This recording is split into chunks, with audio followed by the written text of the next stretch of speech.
سعدیہ لکھتی ہیں ایج 29 29 برس عمر ہے, ان میرڈ ہے. میں نے ایک جہاز میں سفر میں نے دیکھا, میں جہاز میں سفر کر رہی ہوں, میں جہاز میں کھڑی ہوں اور اوپر سے باہر دیکھتی ہوں تو جہاز ایئرپورٹ پہ لینڈ کرتا ہے.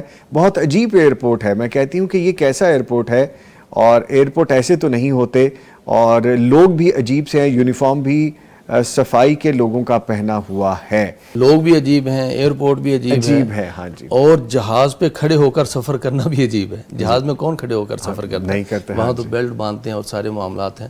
تو یہ نا زندگی کے کہیں الجھے ہوئے کوئی اضطرابی کیفیت کی طرف اشارہ کرتے ہیں. اب 29 سال عمر ہے, غیر شادی شدہ ہیں, تو یہیں کہیں الجھاؤ کی طرف اشارہ ہے, کہیں الجھاؤ کی طرف اشارہ ہے. تو معاملات جو ہے نا وہ پریشانی والے ہیں.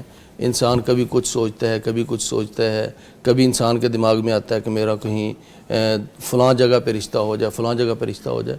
تو ہر جگہ پہ کوئی نہ کوئی کسی رکاوٹ کی طرف اشارہ ہے. تو بس اللہ تعالیٰ سے دعا جاری رکھیں, اللہ تعالیٰ نیک صالح جو ہے نا وہ ان کو جو شوہر ہے ان کو شریک حیات ہے وہ عطا کرے. ربی انی لما انزلت الی من خیر فقیر, یہ والی دعا کریں.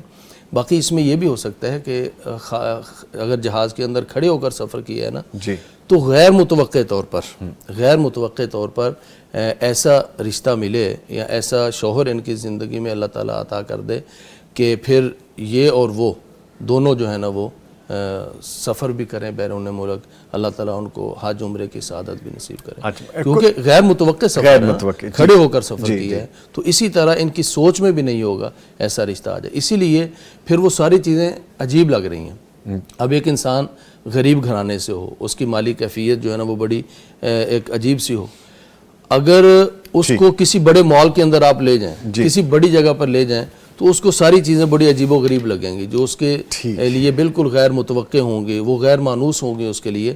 تو ایسا بھی ہو سکتا ہے. انشاءاللہ دعا جاری رکھیں تو ایسا غیر متوقع طور پر اچھا رشتہ آئے کہ وہ دیکھ کر ہر چیز اس کو اجنبی لگے کہ یار یہ کس جگہ پہ آ گئے ہوں. تو اللہ تعالیٰ ان کو برکتوں سے نوازے اور اچھا رشتہ نصیب کرے. ٹھیک ہے جی.